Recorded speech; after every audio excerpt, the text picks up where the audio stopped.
दोस्तों, ये कहानी है एक ऐसी लेडी टीचर की जो अपने एक स्टूडेंट के प्यार में पड़ जाती है और उसे पाने के लिए वह किसी भी हद तक जा सकती है।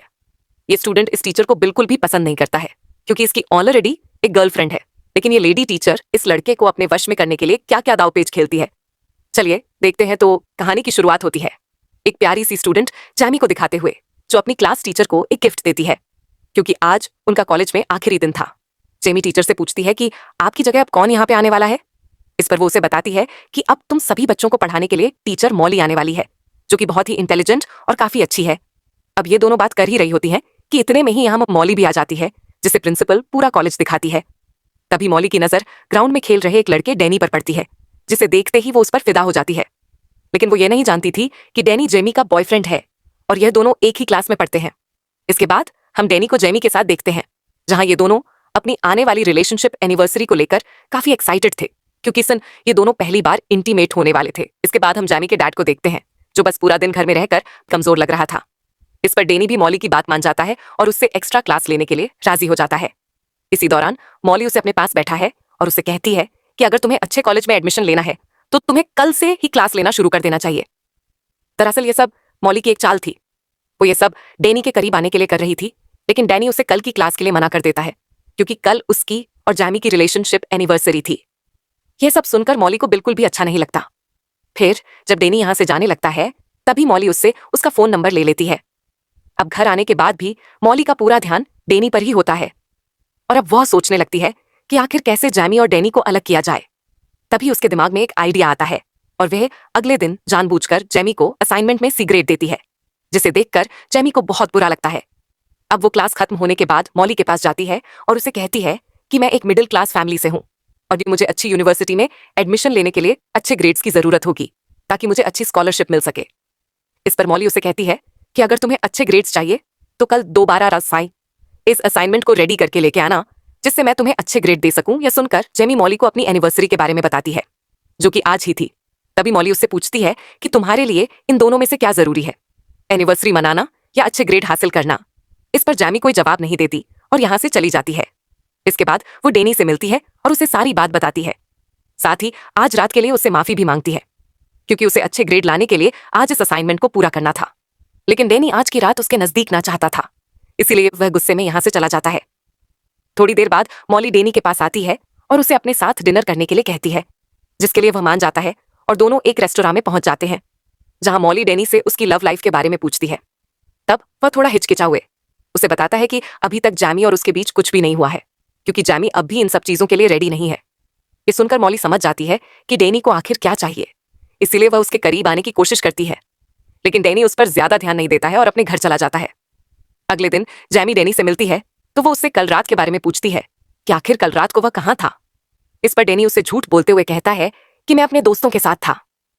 जेमी को यह सुनकर बहुत बुरा लगता है क्योंकि डैनी के दोस्तों ने उसे पहले ही बता दिया था कि वह कल रात उनके साथ नहीं था। इसके बाद हम दोनों को एक पार्टी में देखते हैं, जहां जेमी की खूबसूरती देख डैनी अपने आप को कंट्रोल नहीं कर पाता और उसे एक रूम में ले जाता है, जहां वो उसके करीब आने की कोशिश करता है, पर जेमी उसे बीच में ही रोक देती है, जिस वजह से डैनी का पूरा मूड खराब हो जाता है और वह यहां से चला जाता है। वहीं दूसरी तरफ मॉली अपनी कार को खुद ही खराब करके उसे ठीक करने के लिए डैनी को बुलाती है। डैनी यहां आकर उसकी कार को ठीक कर देता है, लेकिन कार को ठीक करने की वजह से उसके हाथ खराब हो जाते हैं। ये देखकर मॉली उसे अपने घर ले जाती है और एक टॉवल से खुद उसके हाथ साफ करती है, साथ ही उसके करीब आने की कोशिश करती है। डैनी भी इस बार अपने आप को कंट्रोल नहीं कर पाता क्योंकि अब सारी हदें पार हो चुकी थी और अब दोनों अच्छे से इंटीमेट हो जाते हैं। अगले दिन जब जेमी कॉलेज में जाती है तो मॉली उसे एक बार फिर से असाइनमेंट में सी ग्रेड देती है, जिसे देखकर जेमी को समझ नहीं आता कि आखिर वह उसके साथ ऐसा क्यों कर रही है, जबकि उसने तो इस बार बहुत ही अच्छा असाइनमेंट रेडी किया था। इसी दौरान जेमी की नजर एक खाली क्लासरूम में पड़ती है, जहां मॉली और डैनी अकेले बैठे हुए थे। यह देखने के बाद जेमी को डैनी पर शक होने लगता है, इसीलिए वह क्लास खत्म होने के बाद उसका पीछा करती है और देखती है कि डैनी मॉली के घर जा रहा है। और जैसे ही वह घर के अंदर चला जाता है, जेमी खिड़की की मदद से अंदर झांकने की कोशिश करती है, जहां उसे मॉली और डैनी एक दूसरे को किस करते हुए दिखाई देते हैं। अब जेमी समझ चुकी थी कि डैनी उसे धोखा दे रहा है, इसीलिए वो रोते हुए वहां से चली जाती है। लेकिन उसे जाते हुए डैनी देख लेता है और उसके पीछे जाने लगता है। हालांकि मॉली उसे रोकने की कोशिश करती है, लेकिन वह नहीं रुकता और जेमी के पास पहुंचकर उसे माफी मांगने लगता है। साथ ही अगली बार ऐसा कुछ न करने का वादा भी करता है। यह सुनकर जेमी भी उसे माफ कर देती है, जिसके बाद रात में डैनी के पास मॉली का मैसेज आता है, लेकिन वह उसका रिप्लाई नहीं करता और अगले दिन कॉलेज में भी उसे पूरी तरह से इग्नोर करता है। खुद को इग्नोर होता देख मॉली अब काफी परेशान हो जाती है और वह समझ जाती है कि जरूर जैमी को इन दोनों के बारे में पता चल गया है, इसलिए वो अच्छा बनने के लिए जैमी को आज एक ग्रेड देती है। इस पर जैमी उसे कहती है कि तुम ये मत समझना कि एक ग्रेड मिलने की वजह से मैं तुम्हें माफ कर दूंगी। इतना कहकर वह अपना असाइनमेंट डस्टबिन में फेंक कर यहाँ से चली जाती है। इसी दौरान डैनी जैमी के पास आता है और उससे कहता है कि मॉली उसे काफी परेशान कर रही है, इसीलिए वह आज रात उससे मिलने के लिए जाएगा और उसके साथ अपने रिश्ते को खत्म कर देगा। इसके बाद वो मॉली को मैसेज करके एक लोकेशन पर बुलाता है। मॉली को लगता है कि शायद वो अभी उससे प्यार करता है, इसलिए वो जल्दी से तैयार होकर उस लोकेशन पर पहुंच जाती है और काफी खुश भी होती है। लेकिन उसकी ये खुशी उस वक्त उदासी में बदल जाती है जब डैनी उससे कहता है कि वो सिर्फ जैमी से प्यार करता है और अब वो उसके साथ कोई रिश्ता नहीं रखना चाहता। ये सुनकर मॉली बहुत ज्यादा अपसेट हो जाती है और डैनी को मनाने की कोशिश करती है, लेकिन वो उसकी एक भी बात नहीं सुनता और यहाँ से जाने लगता है। ये देखकर मॉली को भी बहुत ज्यादा गुस्सा आता है और उसी गुस्से में वो अपनी कार को स्टार्ट कर डैनी को कुचलकर मार देती है। वहीं उसका खून एक कपड़े में भरकर जैमी के कार के बम्पर पर लगा देती है। साथ ही अपना फोन भी जेमी की कार में ही रख देती है ताकि सभी को लगे कि डनी की मौत के पीछे जेमी का ही हाथ है और उसी ने उसे मारा है।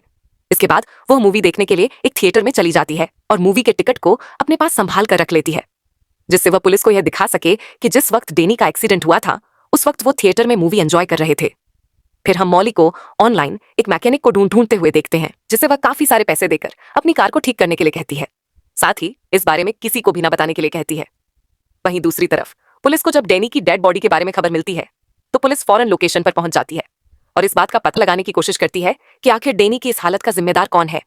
इधर जेमी को भी अब उसकी एक दोस्त जेनी की मौत के बारे में बता देती है, जिसे सुनते ही वह भागकर पुलिस स्टेशन पहुंच जाती है और पुलिस को बताती है कि उसे अपनी क्लास टीचर पर शक है, क्योंकि कुछ दिनों से मॉली और डेनी का अफेयर चल रहा था और कल रात वह मॉली से मिलकर सब कुछ खत्म करने वाला था।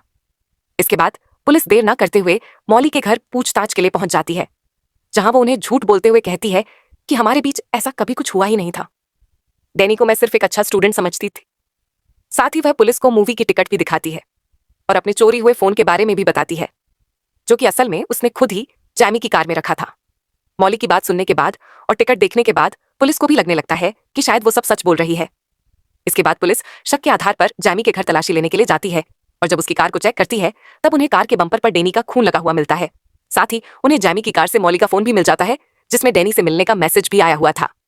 इन सभी सबूतों को देखते हुए पुलिस जैमी को अरेस्ट कर लेती है, लेकिन जैमी के पेरेंट्स उसे बेल पर रिलीज करवा लेते हैं। जैमी अपनी मॉम को बताती है कि उसे लगता है कि जेनी का खून किसी और ने नहीं बल्कि मॉली ने ही किया है। अब जेमी की मॉम मॉली के खिलाफ सबूत इकट्ठा करने की कोशिश करने लगती है ताकि वह जेमी के ऊपर से डेनी के खून का इल्जाम हटा सके। इसके लिए वह सबसे पहले कॉलेज जाती है और चुपचाप मॉली के बैग से उसकी कार की चाबी निकाल लेती है और फिर उसकी कार को चेक करती है और तभी उसे उस मैकेनिक के बारे में पता चलता है। वो मैकेनिक के पास जाकर उसे मॉली के बारे में पूछताछ करती है, लेकिन वो उन्हें झूठ बोलते हुए कहता है कि मेरे पास ना तो इस नाम की कोई लेडी आई और ना ही कोई कार आई। यह सुनकर जैमी की मॉम काफी परेशान हो जाती है और वह उदास होकर यहाँ से जाने लगती है कि तभी उनके पास में मैकेनिक की एक एम्प्लॉय आती है और सारा सच बता देती है कि किस तरह मॉली ने काफी सारे पैसे देकर अपनी कार को ठीक कराया है। जेमी की मॉम जब उसे पुलिस के सामने यही सच बताने के लिए कहती है तो वो इसके लिए मना कर देती है, क्योंकि मैकेनिक उसे जॉब से निकाल देता और ये जॉब उसके लिए बहुत जरूरी थी। इसके बाद जैमी की मॉम घर आकर अपने हस्बैंड से इस बात को शेयर करती है और जैमी भी चुपचाप उनकी बातें सुन लेती है और वो अपनी मॉम से मॉली के घर जाने के लिए कहती है, पर वो उसे मना कर देती है क्योंकि उसके पैर में ट्रैकर लगा हुआ था जो कि पुलिस ने लगाया था, जिससे जैमी कहीं भाग ना सके। हालांकि इस वक्त तो जैमी अपनी मॉम की बात सुन लेती है, लेकिन रात में जब इसके पेरेंट्स सो जाते हैं तभी अकेले ही मॉली के घर पहुंच जाती है और अपने फोन में रिकॉर्डिंग ऑन कर लेती है ताकि मॉली की सच्चाई रिकॉर्ड हो जाए। लेकिन उसका यह प्लान फेल हो जाता है क्योंकि मॉली को जल्द ही पता लग जाता है कि वो रिकॉर्डिंग कर रही है, इसीलिए वो उसके हाथ से फोन छीन लेती है और गुस्से में आकर सारा सच उगल देती है कि हाँ, उसने डेनी को मारा है और अब वो जैमी को भी मार देगी। इसके बाद वो जैसे ही चाकू उठाकर जैमी को मारने के लिए आगे बढ़ती है तभी पुलिस वहां पे आ जाती है और पुलिस यहाँ आई थी उस ट्रैकर की वजह से। दरअसल जैमी जब अपने घर से बाहर निकली थी तभी पुलिस ने उसके पैर में बंधे ट्रैकर की मदद से उसे ट्रैक करना शुरू कर दिया था, जिसके बाद पुलिस जैमी को रिहा कर देती है और मॉली को अरेस्ट कर अपने साथ ले जाती है।